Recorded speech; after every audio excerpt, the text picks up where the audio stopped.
Bismillahirrahmanirrahim. Alhamdulillahirabbil alamin, arrahmanirrahim, maliki yaumiddin. Allahumma shalli wa sallim wa barik ala sayyidina Muhammad wa ala alihi wa ashabihi wa man tabi'ahu bi ihsanin ila yaumiddin. Amma ba'd. Saudaraku semua, Bani Ruhani dimanapun berada, pertama-tama marilah senantiasa kita mengucapkan puji syukur kehadirat Allah Subhanahu wa Ta'ala atas segala nikmat karunia-Nya, baik berupa kesehatan, berupa rizki, harta benda, dan anak-anak yang sehat dan soleh. Shalawat dan salam semoga tetap kita bisa sanjungkan ke hadapan Nabi kita Muhammad sallallahu alaihi wasallam, yang pada kesempatan kali ini kita masih di suasana bulan Maulid, yaitu bulan lahirnya Nabi Muhammad sallallahu alaihi wasallam. Dulur kula sedaya tempun dimawon, dalam sebuah hadis seorang sahabat bertanya kepada Aisyah, "Ya Ummul Mukminin, seperti apa akhlak Rasulullah?" Maka dijawab oleh Aisyah, yaitu bahwa akhlak Rasulullah itu adalah Al-Quran.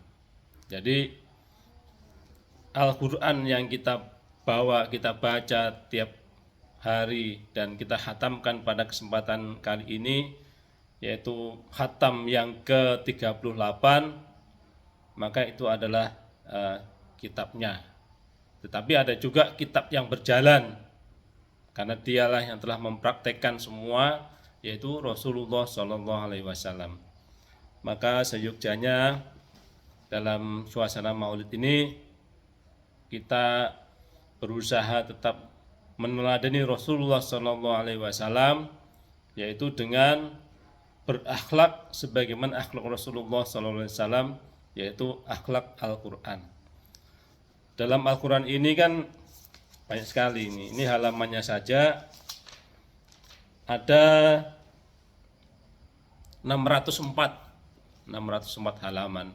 Jadi kalau diceritakan akhlak Rasulullah sebagaimana Al-Quran, maka kita urai satu-satu sampai 604 halaman, ya pasti lama sekali. Tetapi ada solusi, yaitu di mana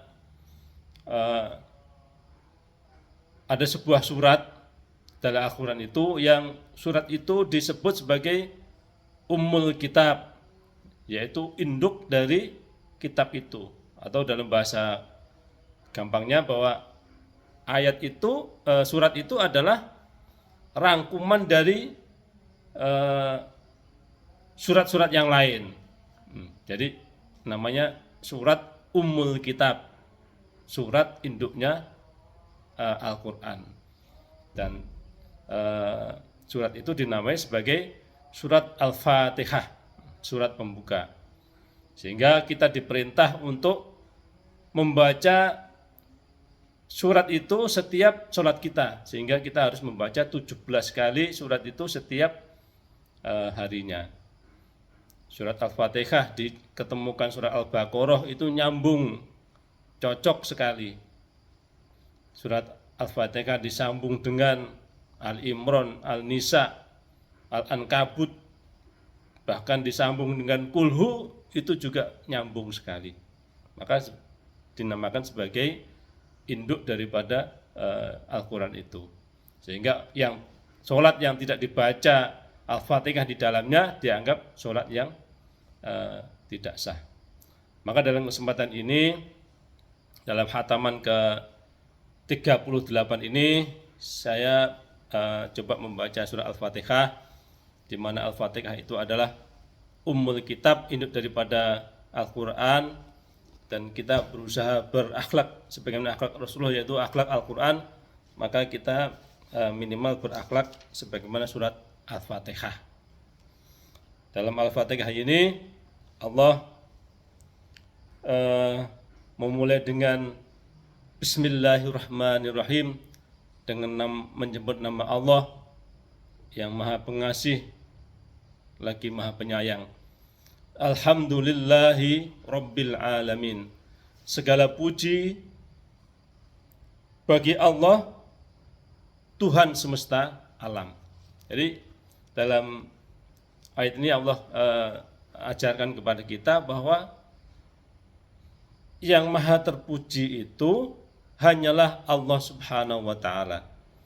Bahkan terpuji di seantero alam semesta yang tinggal di langit, tinggal di bumi, tinggal di lautan, itu semua memuji kepada Allah Subhanahu wa Ta'ala.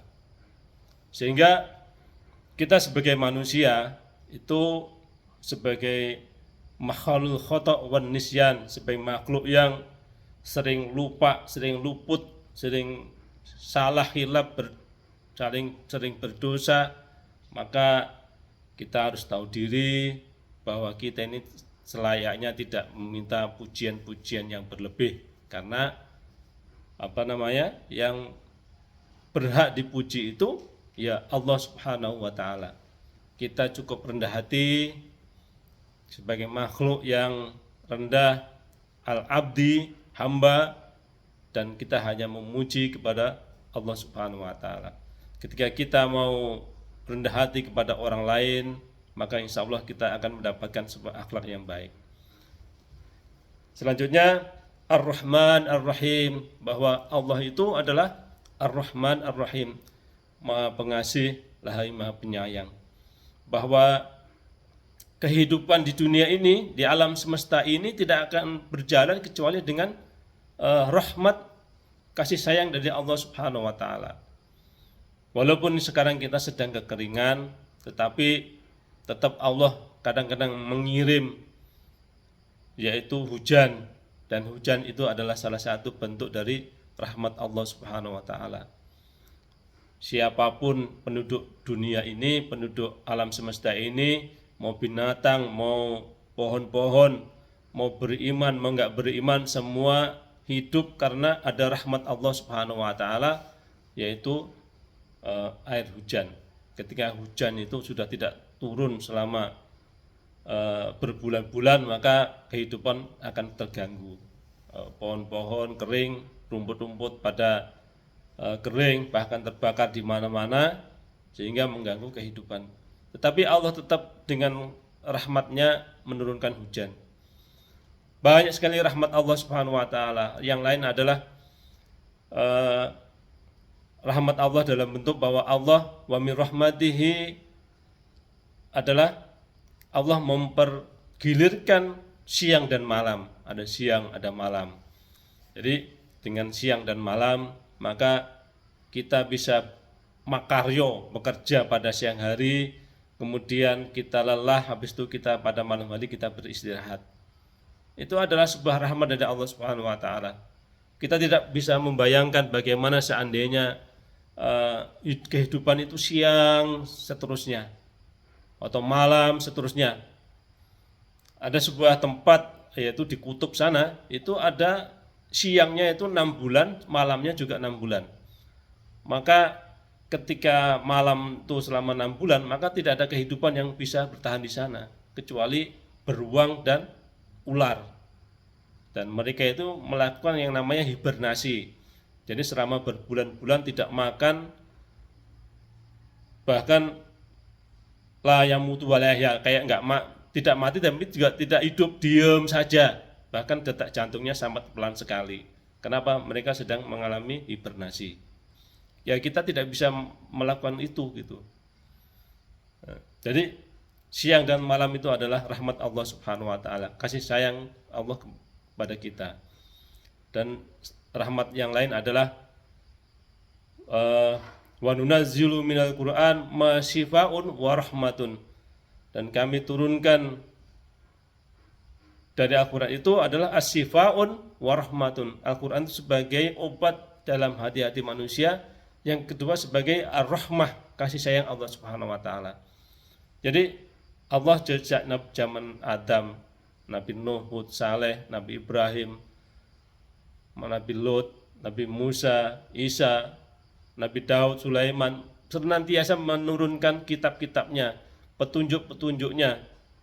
Dan sekarang kita memegang Al-Quran yang kita hatamkan ke 38 ini adalah bentuk rahmat Allah Subhanahu wa taala, yaitu manusia diberikan petunjuk agar kehidupan dunia ini tetap berjalan. Kalau tidak ada petunjuk, paling mungkin manusia itu sudah habis sejak zaman dahulu, saling bertikai, saling berbunuh-bunuhan dan sebagainya. Maka berakhlak dengan Ar-Rahman Ar-Rahim itu adalah bagaimana Allah menyayangi makhluk-makhluknya. Begitu juga Rasulullah SAW memiliki kasih sayang yang sangat besar kepada umatnya. Laqad ja'akum rasulun min anfusikum azizun 'alaihi ma 'anittum harisun bil mu'minina raufur rahim. Dalam surat At-Taubah itu Allah sebutkan bagaimana Rasulullah SAW itu sangat berkasih sayang terhadap umatnya. Sungguh telah datang kepadamu seorang Rasul dari kamu sendiri. Berat terasa olehnya penderitaan yang kamu alami. Dia sangat menginginkan keimanan dan keselamatan bagimu. Penyantun dan penyayang terhadap orang-orang yang beriman. Itu adalah bagaimana kasih sayang Rasulullah SAW terhadap umatnya, yaitu merasa penderitaan apapun penderitaan yang dialami oleh umatnya. Dia sangat penyantun dan penyayang, yaitu dalam surat At-Taubah ayat 128. Begitu juga kita sebagai manusia, maka senantiasa kita berkasih sayang terhadap orang lain, terhadap alam sekitar dan lain sebagainya. La yu'minu ahadukum hatta yuhibbu li akhihi ma yuhibbu li nafsihi. Tidak dianggap beriman orang itu kalau dia tidak mencintai saudaranya sebagaimana dia mencintai dirinya sendiri. Jadi Ar-Rahman Ar-Rahim mengajarkan kepada kita untuk senantiasa berkasih sayang terhadap yang lain. Yang kedua adalah Maliki Yaumiddin. Ayat yang keempat adalah Maliki Yaumiddin, bahwa Allah itu adalah penguasa hari pembalasan, raja dari hari pembalasan.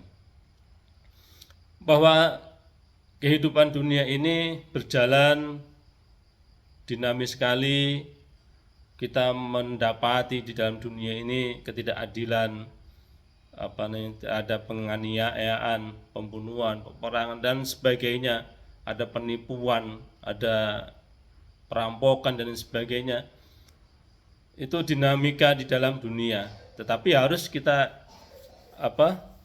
ingat dalam ayat tadi Maliki Yaumiddin, bahwa Allah itu adalah penguasa hari pembalasan.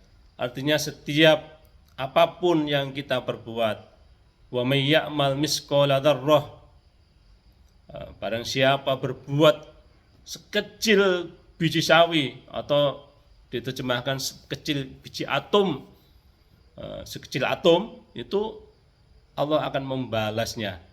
Karena Allah adalah Al-Maliki Yaumiddin, penguasa raja hari pembalasan. Artinya apapun yang kita perbuat, Allah akan kasih balasan yang setimpal, yang seadil-adilnya. Maka ayat ini mengajarkan kepada kita untuk senantiasa berhati-hati, kita senantiasa bertakwa, menjunjung tinggi kebenaran, ketakwaan, sehingga apa yang kita perbuat itu adalah kebaikan, dan ketika dibalas pun akan dibalas dengan kebaikan pula. Tapi kalau kita tidak bertakwa, tidak benar, maka kita akan banyak sekali melakukan kesalahan, dan kesalahan itu ketika Allah balas pun akan dibalas dengan yang seadil-adilnya, dengan balasan hukuman, seperti itu. Jadi Maliki Yaumiddin mengajarkan kepada kita bahwa apapun perbuatan kita Allah akan balas. May ya'mal misqala dzarrah, barang siapa beramal walaupun hanya sekecil atom, maka kita akan mendapati balasannya. Iyyaka na'budu wa iyyaka nasta'in. Kepadamu kami menyembah dan kepadamu kami memohon pertolongan. Mengajarkan kepada kita bahwa hanya kepada Allah lah kita ini menyembah. Tidak ada zat yang patut kita sembah kecuali Allah Subhanahu wa taala. Penyembahan selain Allah Subhanahu wa taala, maka itu adalah penyembahan yang salah. Ada orang menyembah batu, menyembah patung, menyembah gunung, ada menyembah pohon, bahkan menyembah manusia. Dulu ada Fir'aun disembah. Sekarang sebagian orang ada yang menyembah Isa, menyembah Maryam. Itu adalah sembahan-sembahan yang salah. Kita diperintahkan kepada oleh Allah, diperintahkan Allah untuk hanya iyyaka, kepada Allah lah kita hanya menyembah. Jadi tidak ada sembahan-sembahan yang lain. Tidak ada loyalitas penyembahan kecuali hanya kepada satu zat saja, yaitu kepada Allah Subhanahu wa taala. Wa iyyaka nasta'in, dan kepada Allah, kepadamu kami memohon pertolongan. Bahwa kehidupan ini sangat dinamis, sangat beragam. Kita ini kadang-kadang tidak mungkin hidup sendiri, kadang-kadang kita butuh utangan gitu, kita butuh pinjaman duit, kita butuh banyak keperluan, bahkan saudara-saudara kita itu banyak mendapatkan kesengsaraan, mendapatkan kedoliman, diperangi, diusir dan sebagainya. Maka kita harus ingat pada ayat ini biar hati kita tenang. Wa iyyaka nasta'in, dan kepadamu kami memohon pertolongan. Kita harus senantiasa ingat bahwa kita harus senantiasa memohon pertolongan kepada Allah Subhanahu wa taala. Karena boleh jadi kita ini misalnya butuh duit ngutang sama orang itu, kita ngutang langsung itu nggak dapat. Kenapa? Orang yang kita mau utang itu nggak ada tergerak hatinya, sehingga dia nggak ngasih pinjaman. Tapi ketika kita sandarkan bahwa yang menggerakkan hati-hati manusia itu Allah Subhanahu wa taala, maka bisa jadi Allah yang menggerakkan hati orang itu sehingga dia mau memberi pertolongan. Jadi secara manusiawi kita memohon pertolongan kepada orang, kepada yang lain, tetapi secara ukhrawi bahwa kekuasaan tetap pada Allah Subhanahu wa taala. Kita senantiasa memohon kepada Allah Subhanahu wa taala untuk mendapatkan pertolongan itu. Ihdinas siratal mustaqim, tunjukkanlah kami kepada jalan yang lurus. Jadi ayat ini mengajarkan kepada kita bahwa kita harus senantiasa orang-orang yang berusaha, belajar, yaitu mencari jalan yang lurus. Siratal mustaqim, jalan yang benar. Jalan yang lurus itu ya dalam sebuah ayat Allah gambarkan, ya ayuhan nas innaka kadihun ila rabbika kadahan famulaki. Hai manusia, sesungguhnya kamu telah bekerja, berusaha semaksimal kamu menuju Tuhanmu dan kamu pasti akan menemuinya. Jadi kehidupan ini pada hakikatnya adalah kita menuju Allah Subhanahu wa taala. 100 tahun yang lalu kita tidak ada, terus kita dimunculkan di dunia ini, nanti kita harus dimatikan, setelah dimatikan nanti dihidupkan kembali untuk menghadap Allah Subhanahu wa taala. Dan perjalanan itu adalah sebuah perjalanan yang pasti, perjalanan menuju Allah Subhanahu wa taala, dan itu butuh jalan yang lurus, yaitu jalan kesananya itu. Maka kita harus senantiasa berusaha belajar. Maka yang kita lakukan senantiasa membaca Al-Quran itu adalah agar bagaimana kita tetap pada jalanan yang lurus itu gitu. Ya mungkin kadang-kadang kita sering belok kanan belok kiri, tapi dengan kita sering membaca Al-Quran, maka kita punya akhlak untuk senantiasa bisa kembali kepada jalan yang lurus itu. Ihdinas siratal mustaqim. Kita punya semangat untuk tetap berada pada jalan yang lurus. Jalan yang lurus itu seperti apa? Siratal ladzina an'amta alaihim, yaitu jalannya orang-orang yang engkau beri nikmat kepada mereka. Dalam dunia ini kita akan bisa mendapati banyak orang yang mempunyai kenikmatan, diberi Allah kemudahan, kenikmatan di dunia dan juga kenikmatan di akhirat. Sehingga perjalanannya dari dunia sampai akhirat itu pun akan mendapatkan perjalanan yang mudah. Jadi sebagaimana doa-doa kita dalam Al-Baqarah itu ada doa yang kita kenal sebagai doa sapu jagat. Wa minan nasi may yaqulu rabbana atina fid dunya hasanah wa fil akhirati hasanatan wa qina adzabannar. Ulaika lahum nasibum mimma kasabu wallahu syari'ul hisab. Dan sebagian manusia ada yang berdoa, ya Tuhan kami, berilah kami kehidupan dunia yang baik, kehidupan akhirat yang baik, jauhkanlah kami dari api neraka. Maka mereka itulah orang-orang yang mendapatkan balasan terhadap apa yang diperbuat, dan Allah adalah pembalas yang sangat keras. Jadi kita diminta untuk tetap di jalan yang lurus, yaitu jalannya orang-orang yang senantiasa diberi an'amta alaihim, kenikmatan dunia dan akhirat, dan mereka itu adalah para nabi. Para nabi itu dari Nabi Adam sampai Nabi Muhammad itu termasuk orang yang memiliki kehidupan yang baik. Di dunianya mulia, di akhiratnya pun mulia. Bahkan sebagian para nabi itu disebut sebagai diberikan al-mulkan azim, kekuasaan yang besar.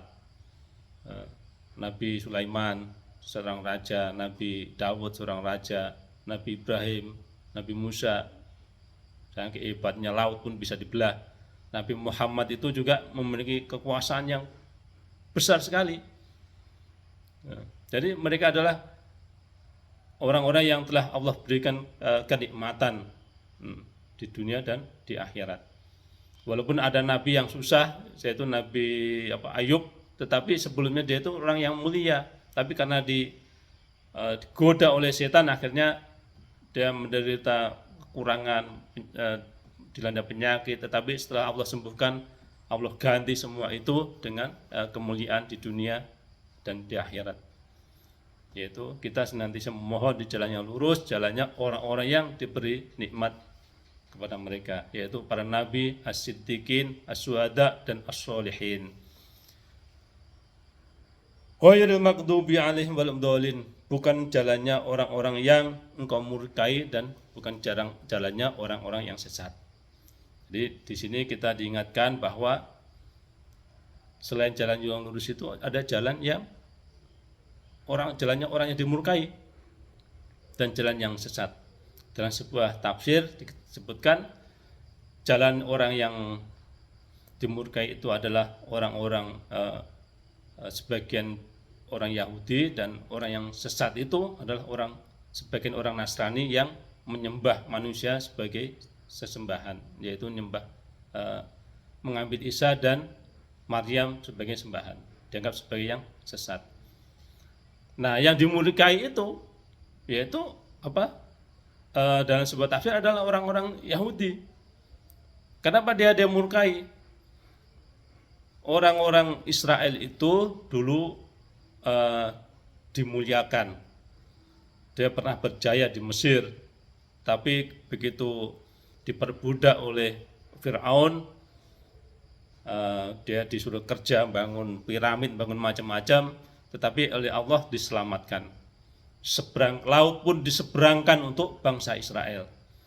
Bahkan Bukit Tursina itu pernah diangkat di atas kepala mereka untuk bersumpah untuk menjalankan ayat-ayat Allah, tetapi mereka membelenjani janjinya, gitu biasa Jawanya itu, melanggar janjinya, dikasih keselamatan, diselamatkan, diberi berjanji mengingkari, bahkan dosa-dosa mereka itu banyak sekali. Istaro bihi samanan qalila. Mereka itu orang-orang Yahudi itu banyak yang suka memakan harta orang lain, bahkan menjual ayat demi harta dunia yang sedikit. Mereka suka memakan riba dan lain sebagainya. Bahkan ketika diperintah dalam Al-Baqarah itu, ketika diperintah itu suka ngeyel gitu, bahasa Inggrisnya itu, suruh motong sapi, pertanyaannya macam-macam, warnanya apa, sapinya seperti apa, dan lain sebagainya. Sehingga akhirnya membuat orang-orang itu hatinya sangat keras sekali. Dalam Al-Baqarah itu Allah gambarkan orang Yahudi itu, summa qasat qulubukum wahiyya kal hijarat wal hiya kal hijarah wa inna minal hijarati lama yatafajjaru minhul anhar wa inna minha, dan sebagian dari batu itu ada yang mengeluarkan air, bahkan batu-batu itu ada yang runtuh karena takut kepada Allah Subhanahu wa taala. Tetapi bangsa Israel itu bangsa yang sangat keras hatinya, sehingga kerasnya itu sebagaimana lebih keras daripada batu-batu itu. Sehingga ini ayatnya ini.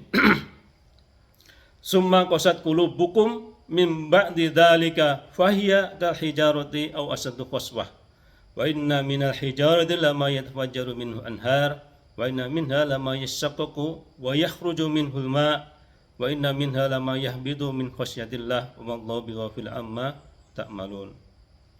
Nah, yang artinya kemudian setelah itu hatimu menjadi keras sehingga hatimu seperti batu, bahkan lebih keras, padahal dari batu-batu itu pasti ada sungai-sungai yang mengalir memancar daripadanya. Ada pula yang terbelah lalu keluarlah mata air daripadanya, dan ada pula yang meluncur jatuh karena takut kepada Allah, dan Allah tidak lengah terhadap apa yang kamu kerjakan. Jadi bangsa Israel itu dalam disebut sebagai al-maghdub, yang dimurkai karena tadi sudah diberikan imatan yang banyak, diberi kasih sayang, berjanji, tetapi semua itu dilanggar, dan bahkan mengambil anak sapi sebagai sesembahan. Maka karena dosa-dosanya itu, dalam surat Al-Isra kalau kita baca, maka bangsa Israel itu orang yang melakukan kerusakan di bumi itu sebanyak 2 kali, dan begitu juga dia akan dihancurkan 2 kali juga. Jadi ketika Nabi Sulaiman di akhir hayatnya, Nabi Sulaiman itu berdoa agar dia diberi kerajaan yang tidak mungkin diwarisi, atau tidak ada lagi orang yang lain yang berkuasa sebagaimana dia. Maka begitu Nabi Sulaiman itu meninggal, kerajaan Israel itu langsung diserang oleh kerajaan Babilonia, yaitu kerajaan Nebukadnezar. Maka hancur kerajaan Israel. Begitu juga ketika awal abad pertama itu kerajaan Israel dihancurkan kemudian lagi oleh bangsa Romawi, sehingga mereka terkatung-katung, mereka tersebar di seluruh dunia, ada yang di Amerika dan sebagainya. Dan akhirnya ketika terjadi Perang Dunia Pertama, dan di situ kekhalifahan Utsmaniyah atau Turki Utsmani itu kalah oleh waktu itu Turki Utsmani bergabung sama Jerman melawan sekutu. akhirnya kalah dan sekutu menang. Akhirnya Palestina diambil oleh Amerika dan Inggris, maka bangsa Israel itu dikembalikan lagi ke tanah Palestina setelah 2000 tahun terkatung-katung, tercerai-berai. Jadi itu adalah bentuk bagaimana bangsa Yahudi itu atau bangsa Israel itu dimurkai, sehingga selama 2000 tahun itu mereka tercerai-berai dan baru bisa kembali setelah 2000 tahun.